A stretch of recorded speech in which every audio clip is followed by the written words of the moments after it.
जटिल समस्या हो या भाग्य बाधा हो, व्यापार, नौकरी, शादी की समस्या, करियर की चिंता हो या वैवाहिक जीवन में हो सुख का अभाव, पाइए अपनी समस्त ज्योतिषीय तथा वास्तु समस्याओं का सरल, चमत्कारी, प्रभावशाली समाधान।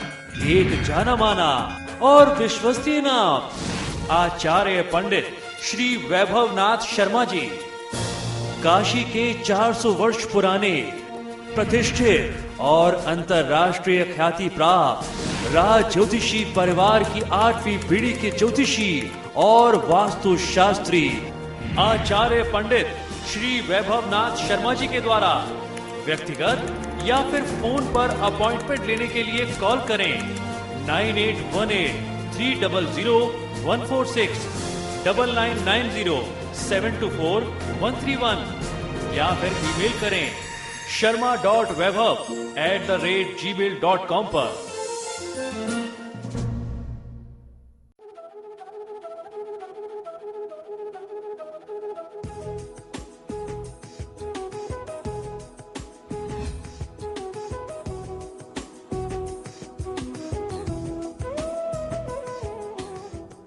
नमस्कार, स्वागत है आपका। आपके साथ में हूं नितिशा और आप देख रहे हैं आपके सितारे। पितृ दोषों से मुक्ति के लिए पितृ पक्ष में कई उपाय किए जाते हैं। ऐसे में राशि अनुसार वृक्षारोपण करके भी पितृ दोषों से मुक्ति पाई जा सकती है। साथ ही कैसे रुद्राक्ष धारण करने से पितृ दोषों में राहत मिलती है, ये सभी जानकारियां देंगे आचार्य जी। इसके अलावा आज के दिन में क्या कहती है आपकी राशि, ये बताएंगे आचार्य जी। तो देर कैसी, चलिए शुरू करते हैं आपके सितारे। क्या आप जानते हैं पितृ दोष निवारण के लिए लगाएं कौन से वृक्ष और कौन सा रुद्राक्ष पहने? तो जानिए पंडित वैभवनाथ शर्मा से पितृ दोष निवारण के उपाय। आपके सितारे में आप अपनी हर परेशानी का हल प्राप्त कर सकते हैं और अपने सवाल भी पूछ सकते हैं। स्टूडियो में हमारा साथ देने के लिए मौजूद हैं विश्वविख्यात ज्योतिषाचार्य और वास्तुशास्त्री पंडित वैभवनाथ शर्मा जी। आचार्य जी, आपका हार्दिक स्वागत है। जी नमस्कार। तो यदि आप भी अपनी कुंडली के ग्रह नक्षत्रों से है परेशान या फिर कार्य, व्यापार या परिवार की कोई चिंता आपको कर रही है परेशान, तो आप भी हमें कॉल कर सकते हैं। हमारे नंबर्स लगातार आपके टेलीविजन स्क्रीन पर फ्लैश किए जा रहे हैं। आप हमसे सीधी बात कर सकते हैं। हमारा टोल फ्री नंबर है 1800-1026-303। आप इस नंबर पर मुफ्त में कॉल करें। इसके अलावा आप हमें हमारे लैंडलाइन नंबर्स 0120-4646-332 और 0120-4646-327 पर भी कॉल करके हमसे सीधी बात कर सकते हैं। और इससे पहले कि हम राशिफल की बात करें, आचार्य जी से जान लेंगे आज का पंचांग। जी बिल्कुल, आज का पंचांग इस प्रकार है। विक्रम संवत 2070 अश्विन मास चल रहा है। अश्विन मास के कृष्ण पक्ष की आज द्वादशी तिथि है, मंगलवार का दिन है। नक्षत्र है अश्लेषा, योग है साध्य और करण है कौलव। और चलिए अब बात करेंगे राशिफल की। सबसे पहले जानेंगे कि आज मेष राशि वालों का दिन कैसा रहेगा। जी बिल्कुल, आज मेष राशि वाले जातक लोगों के लिए आज समय का विशेष ध्यान रखना चाहिए। अगर आप समय का ध्यान नहीं रखेंगे तो उत्तम समय, महत्वपूर्ण समय आपके हाथ से निकल सकता है, छूट जाएगा और बहुत महत्वपूर्ण मौका आप चूक सकते हैं। आज आप किसी करीबी व्यक्ति को लेकर के कुछ परेशान, कुछ चिंतित भी हो सकते हैं। आज आपसे कोई व्यापारिक स्तर पर नया संबंध जोड़ सकता है। आज लोगों को आपकी तरफ काफी आकर्षित होना पड़ेगा, जिसका कारण आपका जो व्यक्तित्व है वह प्रभावशाली व्यक्तित्व लोगों को अपनी ओर आकर्षित करेगा। आज की दिनचर्या को शुभ बनाने के लिए ओम बीजापूर फलासक्ताय नमः मंत्र का 108 बार जाप कर लेना आपके लिए सर्वोत्तम होगा। खराब स्वास्थ्य को, यदि स्वास्थ्य थोड़ा भी प्रभावित होता है तो उसे नजरअंदाज मत करिए। और बढ़ेंगे अगली राशि की तरफ, जानेंगे कैसा रहेगा वृषभ राशि वालों के लिए आज का दिन। वृषभ राशि वाले जातक लोगों को आज की दिनचर्या में आपको अपने काम और रहन सहन में कुछ बदलाव करने की आवश्यकता महसूस हो सकती है। आज आप अपने मित्रों के काफी करीब आ सकते हैं। आज कोशिश करना चाहिए कि कोई आपके फैसलों में दखल ना दे सके। आज आपके दोस्तों का जो सर्कल है, मित्र मंडली है, उसमें कुछ विस्तार हो सकता है। ओम प्रसन्नात्मने नमः मंत्र का 108 बार जाप करेंगे तो प्रसन्न चित्त रहने में दैवीय कृपा आपको बहुत ज्यादा सहायता कर सकती है। कार्य की रुकावट से किसी भी प्रकार का तनाव आपको नहीं लेना चाहिए। और चलिए अब हम जान लेते हैं कि मिथुन राशि वालों के सितारे आज क्या कुछ कह रहे हैं। मिथुन राशि वाले जातक लोगों के लिए कुछ नए लोगों से मुलाकात होगी। आज आपका अकेले में रहने का मन करेगा। कोई आपका जानने वाला जिससे आप काफी समय से मिले नहीं हैं, उससे आज आपकी मुलाकात हो सकती है। कुछ आत्मीय मुलाकात होगी। आज धैर्य से काम लें, जल्दीबाजी में काम बिगड़ सकते हैं। आज आपको बदलाव के लिए भी तैयार रहना चाहिए। ओम प्रमत्ता दैत्य भयताय नमः मंत्र का 108 बार जाप करेंगे तो बहुत अच्छा लाभ मिलेगा। कार्य में अवरोध से मन को निराश मत करिए। और अब बारी है जानने की कि कर्क राशि वालों का दिन आज कैसा है उनके लिए। कर्क राशि वाले जातक लोगों के लिए आज आपको अपने काम में पूरा मन लगा करके काम करना चाहिए, तभी आपको सफलता मिलेगी। आज आपका कुछ आराम करने की भी इच्छा हो सकती है। शरीर जो है लगातार कार्य करके थक गया है, तो कुछ समय आप अपने स्वास्थ्य लाभ के लिए, अपने विश्राम के लिए भी निकाल सकते हैं। पैसों से जुड़ी हुई, धन के मामले से जुड़ी हुई कोई अच्छी खबर आज आपको प्राप्त होगी। पुरानी बातों को छोड़ करके आगे बढ़ना चाहिए। आज का दिन जो है किसी नए कार्य के लिए बहुत शुभ है। ओम पूताय नमः मंत्र का 108 बार जाप कर लेना आपको बहुत अच्छी सफलता दिला सकता है। किसी व्यक्ति के बारे में पहले से कोई धारणा बना करके मत रखिए। और चलिए अब जान लेते हैं कि सिंह राशि वालों के सितारे आज क्या कुछ ला रहे हैं उनके लिए। सिंह राशि वाले जातक लोगों के लिए किसी के बारे में अपने विचार देने से आज आपको बचना चाहिए, क्योंकि हो सकता है आपका विचार उस व्यक्ति के प्रति गलत हो, आपकी जो जानकारी हो वो कहीं ना कहीं से गलत हो। आज आपके और आपके पार्टनर के बीच में कुछ गलतफहमी हो सकती है। कोई आज आपको सामाजिक सम्मान प्राप्त होने की संभावना भी बनती दिखाई देती है। ओम पाशांकुश धराय नमः मंत्र का 108 बार जाप कर लेना आपके लिए सर्वोत्तम है। रुपए पैसे के लेन देन में आज की तिथि में आपको बहुत ही सचेत रहना है। और अब बारी है छठी राशि यानी कि कन्या राशि की। जानेंगे कैसा रहेगा उनका दिन। कन्या राशि वाले जातक लोगों को आज की तिथि में कोई नए कार्य का प्रस्ताव मिल सकता है। अब इस ऑफर को आपको मानना है या नहीं, ये आप पर निर्भर करता है। तो आप इसके सभी पहलुओं पर विचार कर लें, एक अच्छे से चिंतन मनन कर लीजिए। तुरंत प्रस्ताव मिलते ही उसे स्वीकार नहीं लेना चाहिए। आपका कोई करीबी व्यक्ति आज आपको मेहनत करने के लिए प्रेरित कर सकता है, आपको उसकी बातें माननी चाहिए। कोई नया व्यापार आरंभ करने के लिए भी आज का दिन बहुत ही बेहतर है। कोई ऐसा व्यापार जिसके बारे में आपको हर तकनीकी जानकारी है, जिसमें आपको महारत हासिल है और आपने उस कार्य को काफी समय पहले छोड़ दिया था, आप चाहें तो उसे पुनः आरंभ भी कर सकते हैं। ओम पापहारणे नमः मंत्र का 108 बार जाप कर लेना आपके लिए सर्वोत्तम होगा। मन की चंचलता को नियंत्रित रखना चाहिए आज। तो ये था 6 राशियों का हाल। और इस वक्त हमारे साथ कुछ दर्शक भी फोन लाइन पर जुड़ने लगे हैं। उनकी समस्याओं का निदान करेंगे आचार्य जी। रश्मि जी कोटद्वार से जुड़ी हुई हैं। रश्मि जी अपना प्रश्न करें और साथ ही साथ जन्म विवरण भी दें। दीदी नमस्कार। जी नमस्कार, बताइए। जी मुझे अपनी मौसी के बारे में पूछना है। उनकी डेट ऑफ बर्थ है 3 जनवरी 1982। जी। टाइम है दिन का 1:15 और जन्म स्थान है पौड़ी। जी। उनकी शादी को 6 साल हो गए, बट अभी तक कोई संतान योग नहीं है। जी। तो आप बता सकते हैं कि उनकी संतान कब तक होगी, कुछ क्या उपाय करने पड़ेंगे और फ्यूचर कैसा रहेगा? जी बिल्कुल। देखिए, मैं अक्सर कहता रहता हूं कि संतान के बारे में जब चर्चा करते हैं तो किसी एक पक्ष को देख करके विचार नहीं करना चाहिए। अब उदाहरण के तौर पे आपकी मौसी के बारे में आपने पूछा, इनकी कुंडली में पंचम भाव में संतान स्थान में मंगल और शनि का अंगारक योग बन रहा है। ये योग किसी भी व्यक्ति के, किसी भी जातक के लिए संतान सुख में कमी करने के लिए अपने आप में पर्याप्त योग है। अब देखना ये पड़ेगा कि इनकी जीवन साथी की कुंडली में कैसी संभावनाएं बनती हैं। निश्चित ही कह सकता हूं कि पुराने समय में गर्भधारण की स्थिति जरूर बनी होगी, लेकिन मिसकैरेज हो गया होगा, संतान हानि हुई होगी। अगर अभी तक ऐसा नहीं हुआ तो आने वाले समय में ऐसा हो सकता है। संतान के योग जरूर हैं, लेकिन उसके लिए कुछ पूजा पाठ, कुछ विधि विधान करने होंगे। पति पत्नी दोनों को आवश्यकता यह है कि श्रीमद् भागवत का अपने घर में पाठ करवा लें। किसी योग्य आचार्य से भागवत का पाठ सुनने से बहुत अच्छा लाभ मिलता है। और भागवत पुराण में ही, भागवत में ही कहा गया है, संतान गोपाल मंत्र की बहुत अच्छी व्याख्या दी गई है। संतान गोपाल मंत्र का नियमित जाप करना, भगवान श्री कृष्ण की पूजा आराधना करना, श्री कृष्ण का लड्डू गोपाल का या बाल गोपाल का जो स्वरूप है वो अपने एक स्वरूप अपने कमरे में रखना चाहिए और एक स्वरूप अपने पूजा स्थान में रख करके उनकी नियमित पूजा करनी चाहिए। इससे काफी अच्छा लाभ मिलता है। और इस वक्त एक और दर्शक हमारे साथ भीलवाड़ा राजस्थान से जुड़े हुए हैं। अभिनंदन जी, अपनी समस्या बताएं और साथ ही साथ जन्म विवरण भी दें। मैम, मेरे को एक मकान है मेरा जो सेल आउट करना है जी। मेरा जन्म डेट 4 नवंबर 1970 है जी ना, सुबह 8:10 पे जी भीलवाड़ा राजस्थान से बोल रहा हूँ जी जी। इसका सेल आउट नहीं हो रहा है, कोई दिक्कत आ रही है इसके पास? जी बिल्कुल। देखिए अभिनंदन जी, आपकी जन्म पत्रिका के अनुसार जहां तक आप संपत्ति को बेचना चाहते हैं उसके लिए परिस्थितियां बहुत अच्छी बन सकती हैं। कुछ उपाय करने की आवश्यकता है।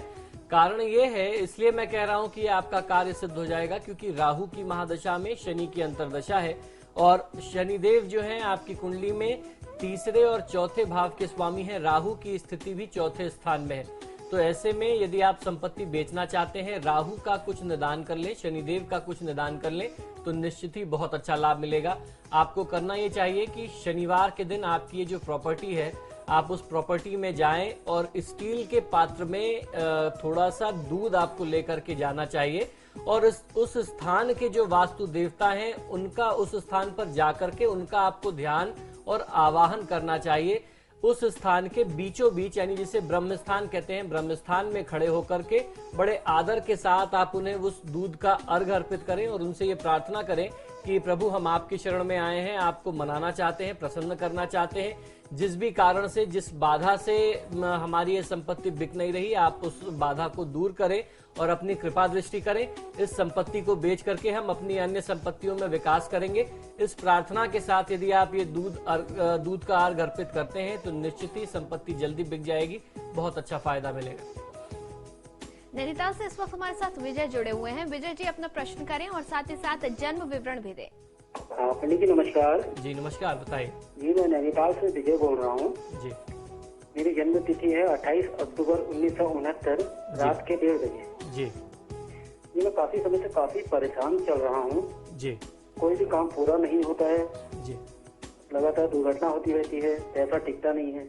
जी बिल्कुल पंडित जी उपाय बताइए। जी बिल्कुल। देखिए आपकी जन्म पत्रिका के अनुसार परिस्थितियां बहुत ही विषम बन रही हैं आपके लिए। बृहस्पति की महादशा में शुक्र की अंतर्दशा है। दोनों ग्रह जो हैं, ये दो ग्रह ऐसे हैं, बृहस्पति और शुक्र, वर्तमान समय में आपकी कुंडली में जिनकी दशा चल रही है, ये दो ऐसे ग्रह हैं जो दो दो राशियों के स्वामी होते हैं, शनि और बुध के अलावा। तो आपकी कुंडली में ये दो भाव तो बहुत अच्छे गवर्न कर रहे हैं, दो भाव जो हैं वो बहुत अच्छों के स्वामी हैं, लेकिन ये दो ऐसे भावों के स्वामी भी हैं जो जीवन में विषम परिस्थितियों के लिए, असामान्य परिस्थितियों के लिए जाने ही जाते हैं, कष्टकारी परिस्थितियों को जन्म देने के लिए प्रमुख कारक होते हैं। तो ऐसी परिस्थिति में आपको भगवान विष्णु और माँ लक्ष्मी की साधना और आराधना करना चाहिए। उससे आपको सबसे बढ़िया लाभ ये मिलेगा कि जो भी नकारात्मकता है, जो भी नेगेटिविटी है इन ग्रहों की, आप उसे नियंत्रित कर लेंगे और उसकी शुभता में वृद्धि होने लगेगी। तो भगवान विष्णु और माँ लक्ष्मी की आराधना करें। यदि संभव हो तो ओम व्रीम बृहस्पतये नमः मंत्र का जाप करें, ओम शुम शुक्राय नमः मंत्र का कम से कम 108 बार दोनों इन मंत्रों का जाप करना चाहिए। और श्री सूक्त, पुरुष सूक्त के माध्यम से यदि आप भगवान विष्णु और माँ लक्ष्मी की साधना करेंगे तो बहुत अच्छा फायदा मिलेगा। और फिलहाल वक्त एक छोटे से ब्रेक का हो चला है, मगर आप हमारे साथ बने रहिए क्योंकि ब्रेक के बाद हम आचार्य जी से जानेंगे बाकी की 6 राशियों का हाल और आज का विशेष महा उपाय।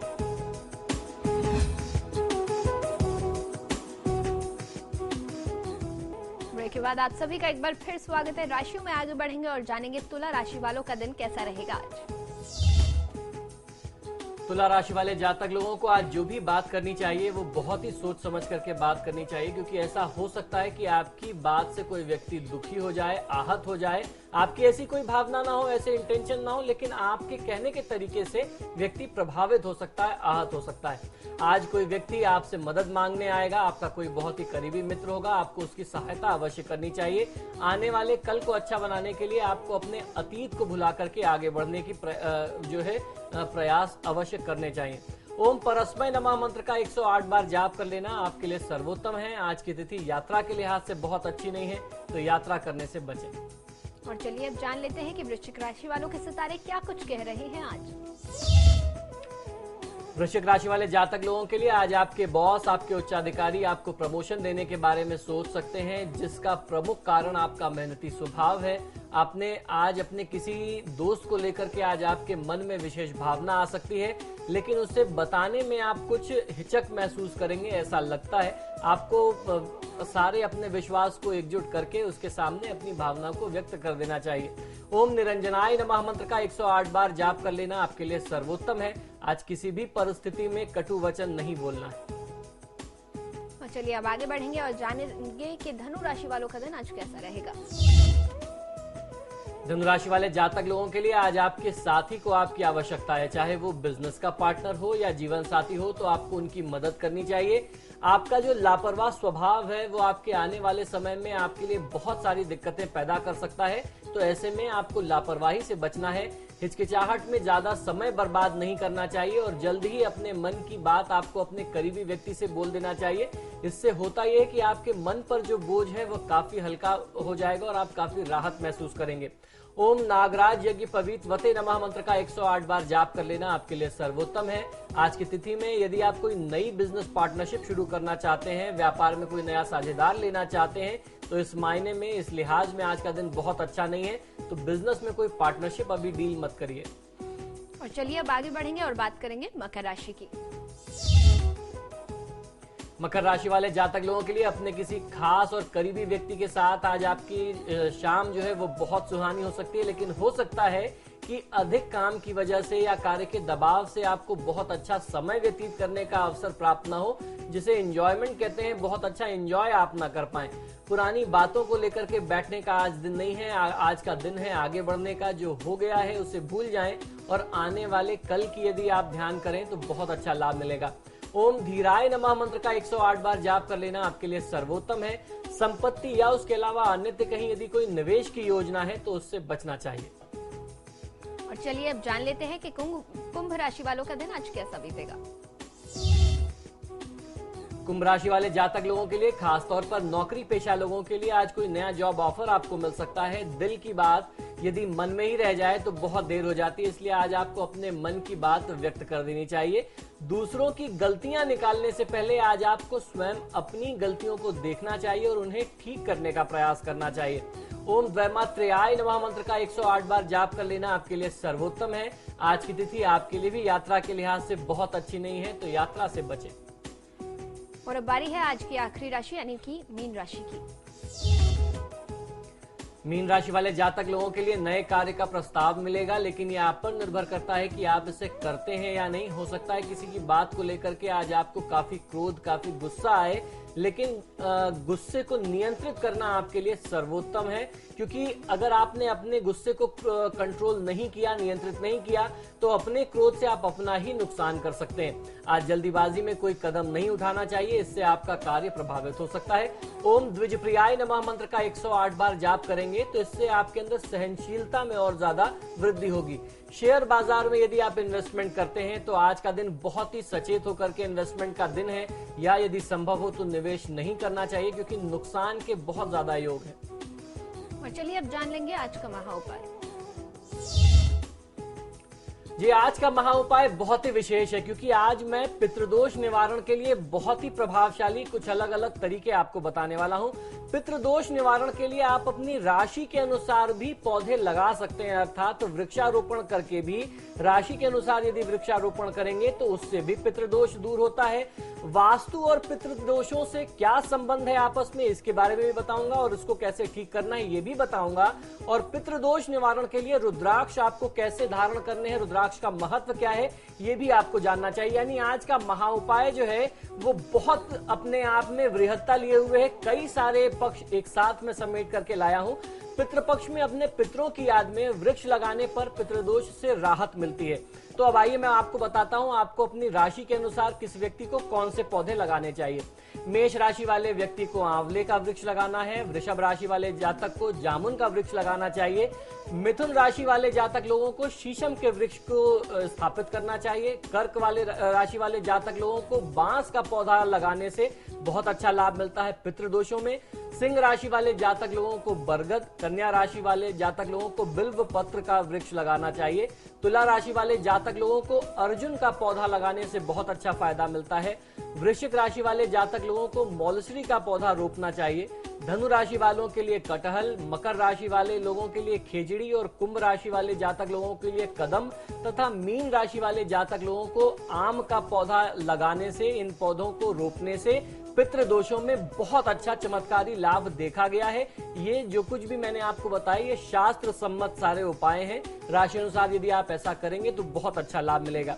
अब बात करेंगे पितृदोष और वास्तु का क्या संबंध है।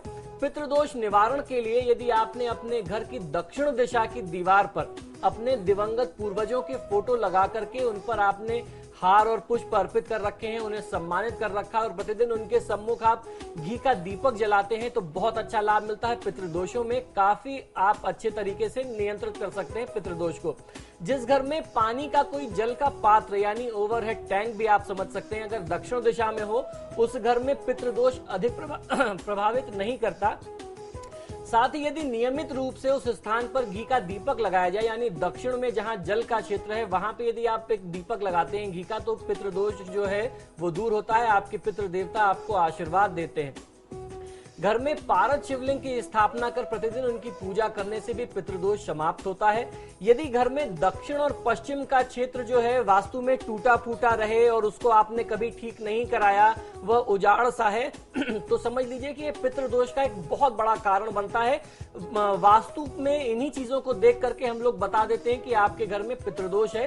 तो दक्षिण का, खासतौर पर दक्षिण और पश्चिम का जो क्षेत्र है वह बहुत ही साफ सुथरा और बहुत ही व्यवस्थित यानी ऑर्गेनाइज होना चाहिए, टूटा फूटा गंदा नहीं हो, इससे पितृदोष में वृद्धि होती है और उसके अलावा प्रेत आत्माएं भी आपको परेशान कर सकती हैं। अब बताते हैं, बात करते हैं पितृदोष में रुद्राक्ष कौन कौन से धारण करना चाहिए, अर्थात पितृदोष और रुद्राक्ष का क्या संबंध है। 5 मुखी रुद्राक्ष धारण करने से बहुत अच्छा लाभ मिलता है। उसके साथ साथ नित्य 12 ज्योतिर्लिंगों का नाम का जो स्मरण व्यक्ति करता है उसमें पितृदोषों में बहुत अच्छा लाभ मिलता है। यानी आपको 5 मुखी रुद्राक्ष धारण करना है और 12 ज्योतिर्लिंग की जो स्तुति है वो आपको करनी चाहिए। यदि कुंडली में पितृदोष राहु की वजह से बन रहा है तो 8 मुखी रुद्राक्ष पहने, केतु की वजह से बन रहा हो तो 9 मुखी रुद्राक्ष किसी भी जातक को धारण करना चाहिए। ये आम तौर पे कोई भी कर सकता है, इसमें किसी राशि का बंधन नहीं है। 10 मुखी रुद्राक्ष पहनने से भगवान विष्णु की विशेष कृपा मिलती है। भगवान विष्णु की विशेष कृपा मिलने से आपके जो पितृ हैं, जो आपसे रुष्ट हैं या जो असंतुष्ट हैं, अतृप्त आत्माएं हैं, उनकी मुक्ति होती है। भगवान विष्णु मोक्ष के देवता हैं। तो यदि आप इस तरीके से करते हैं तो आपको पितृदोषों में इन उपायों से बहुत अच्छा लाभ मिल सकता है।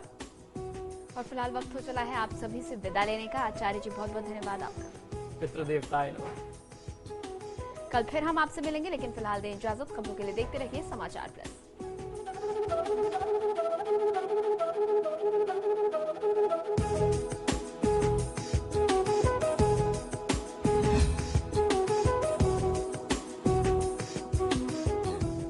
जटिल समस्या हो या भाग्य बाधा हो, व्यापार, नौकरी, शादी की समस्या, करियर की चिंता हो या वैवाहिक जीवन में हो सुख का अभाव, पाइए अपनी समस्त ज्योतिषीय तथा वास्तु समस्याओं का सरल, चमत्कारी, प्रभावशाली समाधान। एक जाना माना और विश्वसनीय नाम, आचार्य पंडित श्री वैभवनाथ शर्मा जी। काशी के 400 वर्ष पुराने, प्रतिष्ठित और अंतर्राष्ट्रीय ख्याति प्राप्त राज ज्योतिषी परिवार की 8वीं पीढ़ी के ज्योतिषी और वास्तु शास्त्री आचार्य पंडित श्री वैभवनाथ शर्मा जी के द्वारा व्यक्तिगत या फिर फोन पर अपॉइंटमेंट लेने के लिए कॉल करें 9818 300 146, 9990 724 131 या फिर ईमेल करें sharma.vaibhav@gmail.com पर।